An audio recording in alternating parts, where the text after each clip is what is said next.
معزز ناظرین السلام علیکم ورحمۃ اللہ وبرکاتہ۔ امید ہے آپ سب بخیر ہوں گے۔ ایک سوال یہ کیا گیا ہے کہ کیا ناپاکی کے حالت میں درود، تسبیح، کلمہ اور توبہ وغیرہ کر سکتے ہیں کہ نہیں؟ انشاءاللہ اس ویڈیو میں ہم اس کی تفصیل بتانے کی کوشش کریں گے۔ آپ سے گزارش ہے کہ آخر تک ہمارے ساتھ بنے رہیں۔ ویڈیو پسند آنے کی صورت میں لائک کریں اور چینل کو سبسکرائب کر کے ثواب کی نیت سے اپنے دوستوں تک ضرور پہنچائیں۔ تو ناظرین، جواب دینے سے پہلے ایک بات کی وضاحت کرنا ضروری ہے، وہ یہ ہے کہ جب آدمی ناپاک ہوتا ہے تو انسان کو چاہیے کہ زیادہ دیر تک وہ ناپاکی کی حالت میں نہ رہے، بلکہ جتنی جلدی ہو سکے، اگر کوئی مجبوری نہیں ہے تو فوراً غسل کر کے پاک ہو جائے، کیونکہ موت کی کوئی گارنٹی نہیں ہے کہ کب آ جائے۔ اس وجہ سے اگر ناپاکی کی حالت میں آدمی رہے گا اور موت آ گئی تو اس کی موت ناپاکی کی حالت میں ہوگی، اس لیے انسان کو ہمیشہ تیار رہنا چاہیے۔ اور اگر کوئی مجبوری ہے تو مجبوری کا مسئلہ الگ ہے۔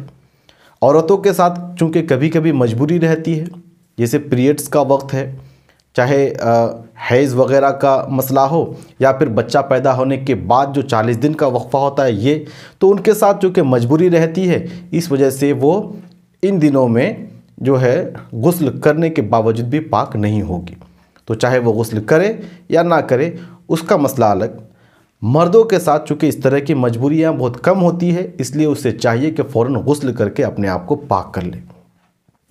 جہاں تک بات ہے ناپاکی کی حالت میں درود، تسبیح، دعا وغیرہ کرنے کی، اور اسی طرح سے کوئی اگر توبہ کرنا چاہے تو توبہ کر سکتا ہے یا نہیں، تو اس کے لیے ایک بات اور ہم بتا دیں کہ بعض چیزوں کے لیے ہی، یعنی کچھ چیزوں کے لیے ہی صرف مکمل طور پر طہارت ضروری ہے۔ جس طرح سے اگر آپ ناپاک ہیں، یعنی آپ پر غسل فرض ہو گیا ہے، تو آپ قرآن کو نہ تو چھو سکتے ہیں اور نہ ہی قرآن کی تلاوت کر سکتے ہیں۔ اسی طرح سے نہ تو آپ مسجد کے اندر جا سکتے ہیں اور نہ ہی نماز پڑھ سکتے ہیں اور نہ ہی جنازے کی نماز آپ پڑھ سکتے ہیں۔ تو یہ کچھ چیزیں ہیں جس میں آپ کے لیے مکمل طہارت ہونا ضروری ہے۔ اس کے علاوہ جیسے درود ہے، تسبیح ہے، یا کوئی دعا کرنا چاہتا ہے، اسی طرح سے اگر کوئی توبہ کرنا چاہتا ہے تو ناپاکی کی حالت میں بھی توبہ کی جا سکتی ہے، اس میں کوئی حرج نہیں ہے، کوئی بری بات نہیں ہے۔ لیکن اگر کوئی مجبوری نہیں ہے تو یہ اوراد و وظائف یعنی تسبیح و تحلیل اور توبہ وغیرہ اگر پاکی کی حالت میں باوضو ہو کر کے کیا جائے تو یہ زیادہ بہتر ہے۔